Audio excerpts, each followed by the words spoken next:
الحمدللہ رب العالمین الصلاۃ والسلام علی سید الانبیاء والمرسلین۔ کچھ روز قبل مفتی اعظم پاکستان قبلہ مفتی منیب الرحمن صاحب کی جانب سے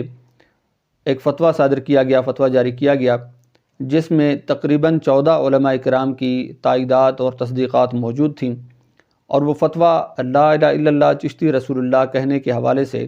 کہ اگر کوئی شخص یہ کلمہ پڑھتا ہے اور یہ کلمات کہتا ہے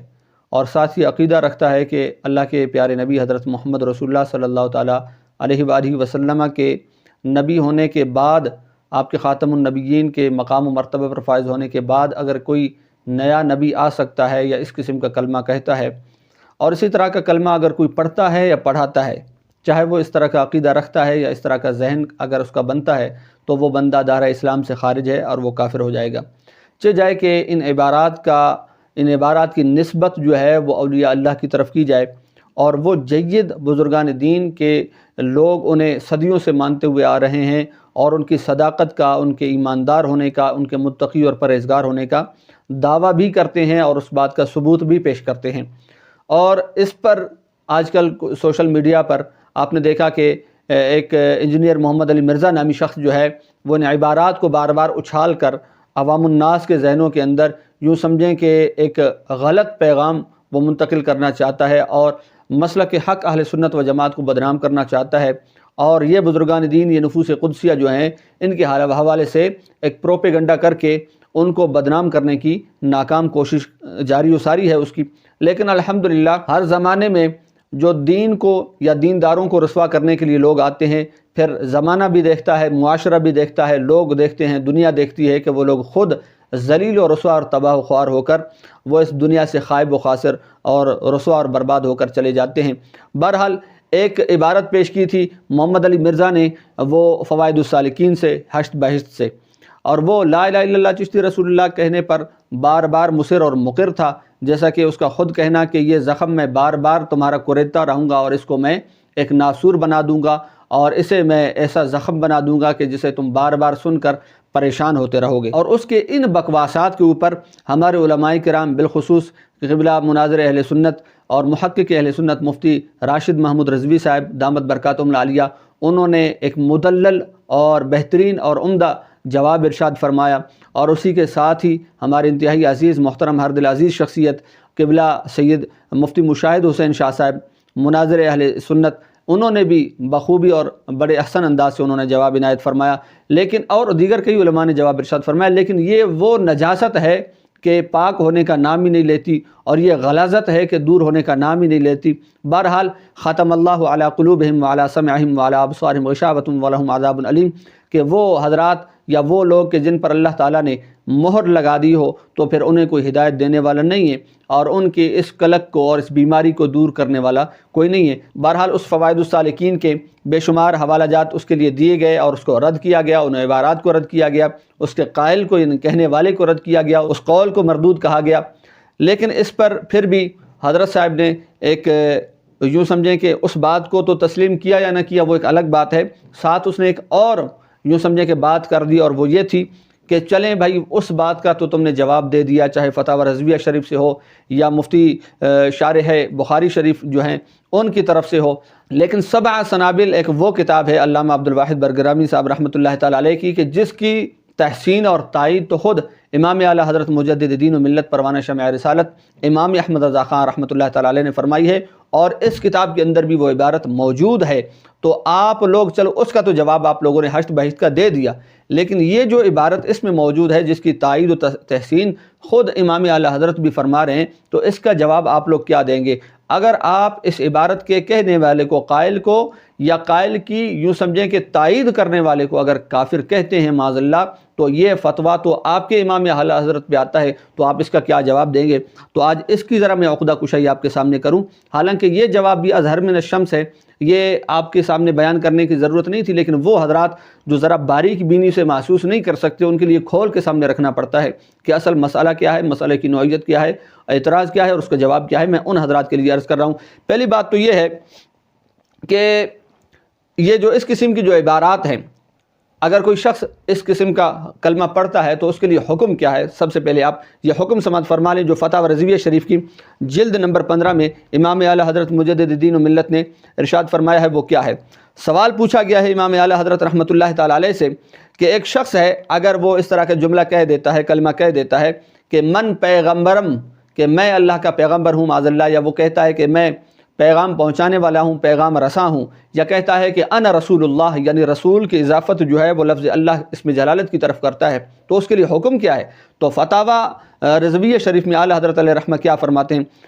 فرماتے ہیں کہ فتاوی خلاصہ و فصول عمادیہ و جامع الفصولین و فتاوی ہندیہ وغیرہ میں ہے۔ یہ عربی عبارت چھوڑ کر میں اردو کی طرف جا رہا ہوں تاکہ ہمارا وقت بچتا جائے۔ یعنی اگر کوئی شخص کہے میں اللہ کا رسول ہوں، یا فارسی میں کہے میں پیغمبر ہوں، کافر ہو جائے گا۔ یہ فتویٰ ہے، یہ حکم ہے اس کا کہ اگر کوئی شخص کہتا ہے، نہ یہ کہ وہ باقاعدہ یہ کہے کہ فلانا رسول اللہ یا فلانے کے بارے میں نام لے کر، جیسے کہ چشتی رسول اللہ معاذ اللہ کہا گیا، اگر کوئی شخص کہتا ہے کہ میں رسول اللہ ہوں، اللہ کا رسول ہوں، یا کہتا ہے فارسی میں کہ من پیغمبرم، میں پیغمبر ہوں، تو کافر ہو جائے گا، اگرچہ مراد یہ لے کہ میں کسی کا پیغام پہنچانے والا ایلچی ہوں، یعنی قاصد ہوں، اور اگر اس کہنے والے سے کوئی معجزہ مانگے تو کہا گیا یہ بھی مطلقاً کافر ہے۔ یعنی وہ شخص جو دعویٰ نبوت کر رہا ہے یا دعویٰ رسالت کر رہا ہے، کوئی دوسرا سامع اس سے سننے والا اگر اسے کہے کہ تم چلو کوئی معجزہ دکھا دو، اگر وہ اس کو نبی مان کر معاذ اللہ، یا یہ توہم رکھ کر، یہ عقیدہ رکھ کر اس سے معجزہ طلب کرتا ہے کہ ہاں ممکن ہے کہ ہو سکتا ہے یہ نبی ہو، تو وہ جو مطالبہ کرنے والا ہے معجزے کا وہ بھی کافر ہو جائے گا۔ بہرحال اس کی وضاحت ایک کی ہے کہ اور مشائخ متاخرین نے فرمایا اگر اسے عاجز و رسوا کرنے کی غرض سے معجزہ طلب کیا تو کافر نہ ہوگا، ورنہ ختم نبوت میں شک لانے کے سبب یہ بھی کافر ہو جائے گا۔ اور بالکل یہی عبارت جو ہے وہ شہزادہ اعلیٰ حضرت نے حضرت علامہ شاہ ابو البرکات محمد مصطفیٰ رضا خان قادری نوری رضی اللہ تعالیٰ عنہ، انہوں نے بھی اپنے فتاوی میں ارشاد فرمائی ہے، فتاوی المصطفیہ، اس کے اندر صفحہ نمبر 32 اور 33 پر جب آپ سے پوچھا گیا کہ اگر کوئی شخص اس قسم کا دعویٰ کرتا ہے کہ میں پیغمبر ہوں یا میں رسول اللہ ہوں، یعنی لفظ رسول کی اضافت لفظ اللہ کی طرف کر دیتا ہے اور اس سے معنی مراد جو ہے وہ قاصد کا لیتا ہے، ایلچی کا لیتا ہے، تو اس کے بارے کیا حکم ہے؟ تو شہزادہ اعلیٰ حضرت نے بہت ہی عمدہ جواب ارشاد فرمایا۔ آپ نے فرمایا وہ بندہ کافر ہو جائے گا کہ یہ صریح عبارت ہے کفر کی، اور اس صریح عبارت میں جو ہے وہ تعویل قابل قبول نہیں ہے، ورنہ پھر کوئی کفر تو کفر ہی نہ رہے۔ کوئی شخص یہ کہے کہ میں خدا ہوں اور اس سے کہا جائے کہ تم خدا کیسے ہو، تو وہ کہے میں خود چل کے آیا ہوں، تو اس میں تو کفر کا کوئی احتمال ہی نہیں رہے گا، پھر تو ہر عبارت کا بندہ جو ہے وہ تعویل کرتا پھرے گا، لہٰذا یہ بھی کفر ہے۔ فتاوی المصطفیہ کے نزدیک شہزادہ اعلیٰ حضرت نے جو ارشاد فرمائی ہے۔ اب آئیے اس طرف کہ وہ عبارات یا وہ کتب جو ان بزرگان دین کی طرف منسوب ہیں، یا وہ اقوال، وہ کلمات جو ان بزرگان دین کی طرف منسوب ہیں، تو ان کے کہنے والا یا ان کا سننے والا، ان کے لیے پھر کون سا حکم لگایا جائے گا؟ جب آپ نے کفر کا فتویٰ دے دیا ہے، ہمارے بزرگان دین نے یہ کفر کا فتویٰ، یہ حکم لگا دیا ہے کہ اس قسم کا کوئی دعا کرتا ہے، دعویٰ کرتا ہے، تو وہ بندہ کافر ہو جائے گا۔ الغرض یہاں تک کہ اگر وہ معنی جو لغوی ہے وہ بھی مراد لے لے، قاصد کا معنی بھی اگر لے گا تو کافر ہوگا۔ اب جو کتابیں ان بزرگان دین کی طرف منسوب ہیں یا اکابر چشت کی طرف منسوب ہیں، تو ان کا حکم کیا ہوگا، ذرا وہ بھی سماعت فرما لیں۔ یہ فتاوی رضویہ ہی کی 15ویں جلد ہے، یہ صفحہ نمبر اس کا 555 ہے، اور جلد نمبر جو ہے یہ 15 ہے۔ اعلیٰ حضرت امام مجدد دین و ملت پروانہ شمع رسالت امام احمد رضا خان علیہ رحمۃ الرحمن فرماتے ہیں، کوئی کتاب یا رسالہ کسی بزرگ کے نام سے منسوب ہونا اس سے ثبوت قطعی کو مستلزم نہیں۔ بہت رسالے خصوصاً اکابر چشت کے نام منسوب ہیں جس کا اصلاً ثبوت نہیں، یعنی وہ کتابیں جو اکابر چشت کی طرف منسوب ہیں تو ضروری نہیں ہے کہ وہ انہی نے ہی لکھی ہوں اور انہوں نے ہی کہی ہوں، تو یہ ثبوت قطعی کو مستلزم نہیں کہ صرف ٹائٹل پر لکھا ہوا ہے کہ یہ جناب خواجہ معین الدین چشتی اجمیری کی طرف ہے یا بابا فرید الدین گنج شکر رحمۃ اللہ تعالیٰ علیہ کی طرف منسوب کی گئی، تو ضروری تو نہیں کہ یہ انہوں نے ہی کتابیں لکھی ہوں۔ پھر اسی طرح فرماتے ہیں ثانیاً کسی کتاب کا ثابت ہونا اس کے ہر فقرے کا ثابت ہونا نہیں ہے۔ مثلاً یہ سبع سنابل اگر علامہ عبد الواحد بلگرامی رحمۃ اللہ تعالیٰ علیہ کی طرف منسوب ہے اور یہ یقین ہے کہ انہوں نے لکھی ہے، تو ضروری نہیں ہے کہ اس کا ہر فقرہ، ہر لفظ، ہر جز انہوں نے لکھی ہو۔ بہت اکابر کی کتابوں میں الحاقات ہیں، یعنی بعد میں ان میں باتیں ڈال دی گئیں اور ان کو یعنی وہ جس طرح بزرگوں نے لکھی تھیں ویسے ان کو نہیں رہنے دیا گیا، بلکہ ان میں عبارات بہت سی شامل کی گئی۔ فتاوی رضویہ شریف کی جلد نمبر 15 ہے اور صفحہ نمبر 555 ہے۔ پھر اسی طرح فتاوی رضویہ شریف کی جلد نمبر 22 ہے، اب یہاں پر اعلیٰ حضرت علیہ رحمہ نے ذرا اس بات کو مزید اور کھولا ہے اور فرماتے ہیں یہ تواتر نہیں کہ کوئی نسخہ کسی کی طرف منسوب کسی الماری میں ملا۔ اب ایک کتاب ہے، اگر کہیں پہ وہ ہاتھ کی لکھی ہوئی کسی الماری میں مل جاتی ہے، کسی جگہ مل جاتی ہے، اور چھاپے نے اسے چھاپ کر شائع کر دیا، اس کی مثال ایسی ہے کہ کوئی مجہول ناشناختہ بازار میں کوئی بات منہ سے نکالے اور اسے 1000 آدمی سنے اور نقل کرے۔ ایک بندے نے بازار میں کھڑے ہو کر سرے بازار اس نے ایک بات کر دی، ایک دعویٰ کر دیا، 1000 لوگوں نے وہاں پہ بازار میں وہ بات سنی اور 1000 لوگوں نے آگے نقل کر دیا، سنا دیا۔ ناقل 1000 نہیں، لاکھ صحیح، منتہا سند تو ایک مجہول، ایک فرد مجہول ہے، تو تواتر درکنار صحت ہی نہیں، اس ایک بندے کی کیا حیثیت ہے ان لوگوں کے سامنے۔ آج کل حضرات اولیاء کرام کے نام سے بہت کتابیں نظم و نثر ایسی شائع ہو رہی ہیں، یہ چال بعض علماء کے ساتھ بھی چلی گئی ہے۔ ایک کتاب عقائد امام احمد رضی اللہ تعالیٰ عنہ کے نام سے چھپی، جس سے وہ ایسے ہی بری ہیں جیسا اس کا مفتری حیا و دیانت سے۔ اسی طرح ہم کہتے ہیں کہ اکابر چشت کی طرف اور بالخصوص خواجہ معین الدین چشتی اجمیری رحمۃ اللہ تعالیٰ علیہ کی طرف، آپ کی ذات مبارکہ کی طرف اس کلمہ لا الہ الا اللہ چشتی رسول اللہ کی نسبت کرنا ایسے ہی ہے جیسے آپ اس سے اس قدر دور ہیں جس طرح کہ اعلیٰ حضرت نے فرمایا کہ اس کا مفتری، یعنی یہ بات اس بزرگ پر لگانے والا، اس ہستی پر لگانے والا حیا اور دیانت سے دور ہے۔ جس طرح یہ اس کے اندر حیا کا اور دیانت کا ایک ذرہ برابر نہیں ہے، اسی طرح ان بزرگان دین کے اندر اس کلمے کے ساتھ کوئی اس طرح ذرہ برابر کا کوئی تعلق نہیں۔ اب آئیے، اب ایک اور حوالہ میں آپ کے سامنے پیش کرتا چلوں اسی نسبت کے حوالے سے کہ جو کتابیں ان بزرگوں کی طرف منسوب کی گئی ہیں، تو اس حوالے سے آیا یہ انہوں نے کتابیں لکھی ہیں کہ نہیں لکھی ہیں۔ اعلیٰ حضرت علیہ رحمہ نے ایک تو وہاں پہ بات اس قدر کلیئر کر دی، لیکن اس کے باوجود مزید اس کو نکھارنے کے لیے، مزید واضح اور ظاہر کرنے کے لیے امام اعلیٰ حضرت فرماتے ہیں دلیل العارفین، فوائد السالکین، تحفۃ العاشقین کا نام لیا اور عبارت نقل نہ کی۔ جہاں بحوالہ صفحہ عبارت نقل کی وہاں تو وہ سری کذب جری کی راہ لی، یہاں کیا اعتبار ہے؟ اور اگر ان میں وہ مضمون ہو اور بکر نے خیانت بھی نہ کی ہو تو اولاً اسی کا ثبوت درکار کہ یہ کتابیں ہیں، یہ کتابیں حضرات منسوب الیہم رضی اللہ تعالیٰ عنہم کی ہیں۔ یعنی جو آپ حوالہ پیش کر رہے ہیں لا الہ الا اللہ چشتی رسول اللہ کا، اول تو آپ کو چاہیے کہ یہ انہی بزرگوں نے ہی کہا ہے، تو آپ ان کو پہلے ثابت کریں کہ یہ ان بزرگوں نے ہی کہا ہے۔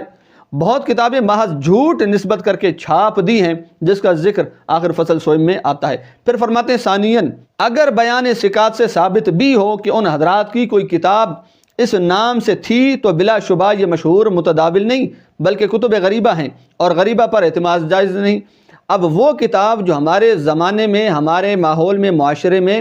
اور ہمارے اس یوں سمجھیں کہ زمانے میں مشہور نہیں ہے، تو اس کتاب سے حوالہ دینا تو ویسے بھی جائز نہیں ہے۔ جب وہ کتاب مشہور نہیں ہے تو اسے حوالہ دینا بھی جائز نہیں ہے اور اس پر اعتماد بھی جائز نہیں، تو آپ بار بار حوالے دے کے اپنا وقت کیوں برباد کر رہے ہیں اور دوسرے مسلمانوں کا وقت کیوں برباد کر رہے ہیں؟ اور پھر اسی طرح آئیے، یہ صرف اعلیٰ حضرت نے بات نہیں کی ہے، شرح عقود رسم المفتی کو اگر آپ پڑھ کے دیکھیں گے اور اٹھائیں گے تو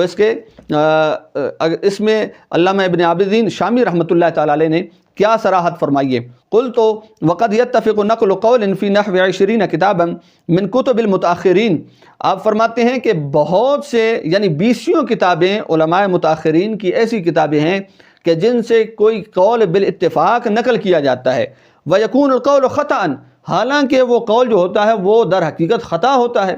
وہ درست نہیں ہوتا، لیکن 20 کتابوں میں وہ قول منقول ہوتا ہے۔ اخطأ به اول وادع له، اور اس میں جو خطا کا جو پہلو ہوتا ہے وہ ان سب کی طرف نہیں ہوتا، بلکہ وہ پہلا بندہ کہ جس نے اس قول کو وضع کرنے میں خطا کی ہے، وہ اسی نے اس میں خطا کی ہوتی ہے، لیکن آگے لوگ اس کو پھیلاتے چلے جاتے ہیں۔ فَيَأْتِي مَن بَعْدَهُ وَيَنْقِلُهُ عَنْهُ وَهَكَذَا يَنْقِلُ بَعْضُهُمْ عَنْ بَعْضٍ، اور اسی طرح بعد والے جو لوگ آتے ہیں وہ اسے نقل کرتے جاتے ہیں ایک دوسرے سے، وہ سلسلہ چلتا رہتا ہے۔ تو یہ بات حالانکہ درست نہیں ہوتی ہے۔ تو اسی طرح یہ لا الہ الا اللہ چشتی رسول اللہ کا جو ہے وہ اصل واضح اس کا کون ہے جس نے اس کے بیان کرنے میں خطا کی ہے، اور آج تک لوگ اگر اسے بیان، اول تو کوئی اسے بیان بھی نہیں کرتا، علماء میں سے کسی نے کبھی اپنی تقریر میں، کسی حال میں، کسی درس دینے میں، کسی جگہ پر بطور دلیل اس قول کو اگر ثبوت کے طور پر پیش کیا ہے تو آپ وہ دکھا دیں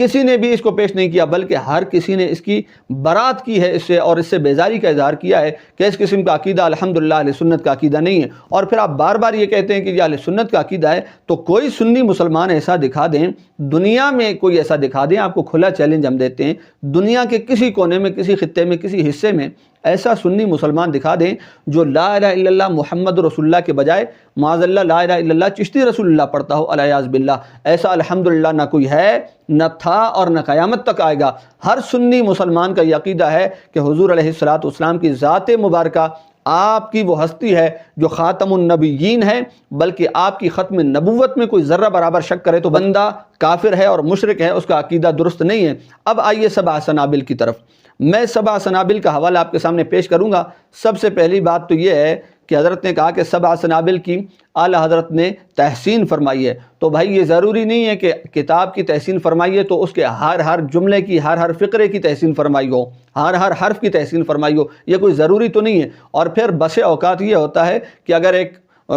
قاری جو ہوتا ہے اگر کسی کتاب کی وہ تحسین کرتا ہے تو اس کا مقصد نہیں ہے کہ اس نے کتاب کے ہر لفظ کو پڑھا ہوا ہے۔ یہ آپ بھی سمجھ سکتے ہیں کہ کتنا مشکل امر ہے، کتنا مشکل کام ہے۔ بہرحال یہ ہوتا ہے کہ سطحی نظر ایک دیکھی جاتی ہے، سرسری طور پہ اسے پڑھا جاتا ہے، نظر سے گزارا جاتا ہے، تھوڑا بہت اس کا مطالعہ ہو گیا تو بندہ کہتا ہے دلی طور پہ یار میں اس کتاب سے مطمئن ہوں، اس تصنیف سے میں مطمئن ہوں، اس تالیف سے میں مطمئن ہوں، یہ بہت اچھی کتابیں پڑھنے کی ہے۔ بہرحال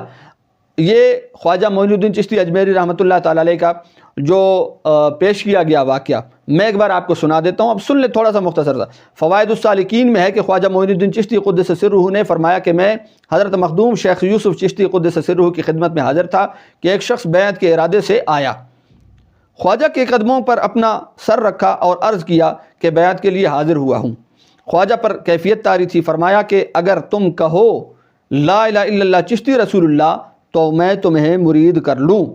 چونکہ وہ شخص دھن کا پکا اور سچا تھا، اس نے فوراً اقرار کر لیا۔ خواجہ نے بیعت کے لیے اسے اپنا ہاتھ دیا اور اسے بیعت کر لیا، پھر فرمایا کہ سنو کہ میں کون ہوں اور کیا ہوں، محمد رسول اللہ صلی اللہ تعالیٰ علیہ وآلہ وسلم کے دربار کی کمینے غلاموں میں سے ایک ہوں۔ کلمہ وہی ہے مگر میں نے تیرے کمال اور اعتقاد اور صدق کو آزمایا تھا۔ بھائی بات یہ ہے، اعلیٰ حضرت علیہ رحمہ نے دلیل العارفین، فوائد السالکین، تحفۃ العاشقین کو ویسے ہی رد کیا ہے، تو آپ کا یہ اعتراض تو اعلیٰ حضرت پر بنتا ہی نہیں ہے کہ اعلیٰ حضرت نے یہ سبع سنابل کی تحسین فرمائی ہے تو لہٰذا معاذ اللہ انہوں نے اس عبارت کی بھی تحسین کی ہوگی، اور اس عبارت کی تحسین کرنے پر آپ کے یعنی ہمارے فتوے کے مطابق اعلیٰ حضرت معاذ اللہ کفر میں چلے گئے، ایسا ہرگز نہیں ہے، کیونکہ اعلیٰ حضرت نے جب اصل کتاب کو رد کیا ہے تو پھر یہ تو حوالہ ہے،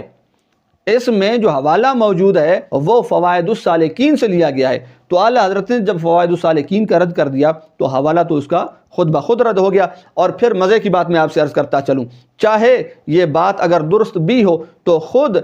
جو سبع سنابل ہے اس کے اندر کیا موجود ہے عبارت، اور اس کی اپنی عبارت سے یہ دعویٰ کس طرح رد ہو جاتا ہے۔ اب دیکھیے سبع سنابل، یہ جو لا الہ الا اللہ چشتی رسول اللہ والا کلمہ ہے یہ سنبلہ چہارم ہے، صفحہ نمبر 278 ہے۔ اب آپ آئیے ذرا سنبلہ دوئم صفحہ نمبر 186 پر، یہاں پہ میر عبد الواحد بلگرامی رحمۃ اللہ تعالی علیہ کیا فرماتے ہیں؟ آپ فرماتے ہیں کہ مقصود یہ کہ اصحاب تصوف میں اکثر مجتہد بھی گزرے ہیں اور انہوں نے اس بات پر اتفاق کیا ہے کہ کل طریقۃ ردتہ الشریعۃ فہی زندقۃ، ہر طریقت یعنی طریقت کا ہر وہ حصہ، ہر وہ عمل، ہر وہ جز جسے شریعت ٹھکرا دے وہ زندیقیت ہے، اسے شریعت نہیں کہا جائے گا، اسے طریقت نہیں کہا جائے گا۔ جب یہ کلمہ لا الہ الا اللہ چشتی رسول اللہ یہ شریعت کے خلاف ہوا تو ظاہری بات ہے یہ زندیقیت ہے، اسے تو خود یہ جو ہے نا میر عبد الواحد بلگرامی اپنے اس جو ہے نا بات کو ٹھکرا رہے ہیں۔ اپنی بات کو ٹھکرانے کا مقصد یہ ہے کہ یہ الحاقی ہے، یہ بعد میں ایڈ کی گئی ہے، بعد میں داخل کی گئی ہے، جو کہ نہ تو میر عبد الواحد بلگرامی رحمۃ اللہ تعالی علیہ نے اپنی کتاب میں لکھی تھی، نہ تو اعلیٰ حضرت علیہ رحمہ نے اس عبارت کی تحسین کی تھی۔ لہٰذا خود میر عبد الواحد بلگرامی رحمۃ اللہ تعالی علیہ فرماتے ہیں ہر طریقت جسے شریعت ٹھکرا دے زندقہ ہے۔ یہ بھی فرمایا ہے کہ اگر تم کسی کو دیکھو کہ ہوا پہ اڑتا ہے یا پانی پر چلتا ہے اور اس کا پیر تر نہیں ہوتا، یا آگ میں گھستا ہے اور نہیں جلتا، یا غیب کی خبریں دیتا ہے اور اسی طرح کی اور باتیں اس میں ہیں، اس کے باوجود اس میں ذرہ برابر شریعت کا خلاف پاؤ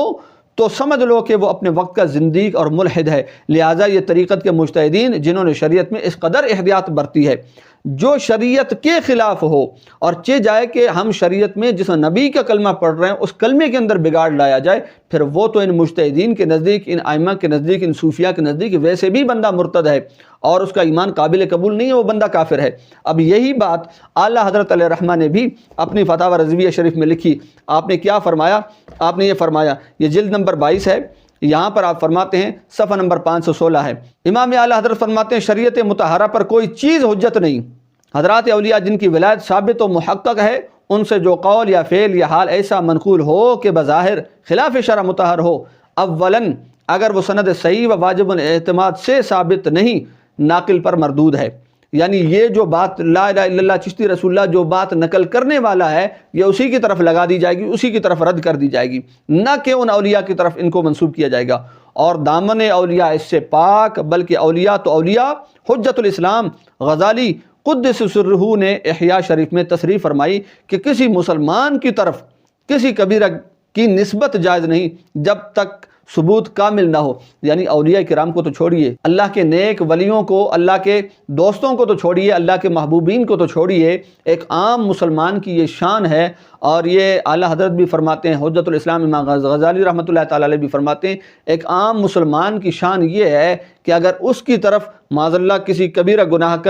کی جو نسبت کی جاتی ہے تو اس کے لیے بھی آپ کے پاس ثبوت ہونا ضروری ہے، ہوا میں اچھالنے کی بات نہیں ہے۔ اب یہ تمام حوالہ جات الحمدللہ میں نے آپ کے سامنے عرض کر دیے ہیں۔ اب اگر کوئی پھر بھی کہتا ہے کہ نہیں جی لا الہ الا اللہ چشتی رسول اللہ سنی کہتے ہیں، تو میں کہتا ہوں ڈوب کے مر جاؤ۔ یہ بات کرنے سے پہلے یہ تھا کہ تم پیدا ہی دنیا میں کیوں ہوئے کہ جب حق کو تسلیم ہی نہیں کرنا، تو تم میں اور ابو جہل میں، تم میں اور ابو لہب میں پھر فرق کیا رہا کہ اس کے سامنے بھی اللہ کے نبی علیہ الصلوۃ والسلام بار بار معجزات دکھا رہے ہیں، اللہ تعالیٰ کی حجت کو اتمام حجت فرما رہے ہیں، اور اپنے دعویٰ رسالت اور نبوت کو سچا کرنے کے لیے آپ سارا کچھ کر رہے ہیں، آپ کے معجزات ہیں، قرآن کا نزول ہو رہا ہے، لیکن جس نے نہیں ماننا وہ نہیں مان رہا، اور جس نے ماننا ہے حضرت عبداللہ بن سلام رضی اللہ تعالیٰ عنہ جیسے شخص، وہ چہرہ مصطفیٰ کریم علیہ الصلوۃ والسلام کو دیکھ کر مسلمان ہو جاتے ہیں، دائرہ اسلام میں داخل ہو جاتے ہیں۔ حق کا متلاشی ہو تو اس کے لیے میں سمجھتا ہوں اتنی بات ہی کافی ہے۔ اگر نہیں کوئی ہٹ درم ہو اور خام خواہ ضد پہ اڑے رہنے والی بات ہے تو اس کے لیے بار دیگر بھی اگر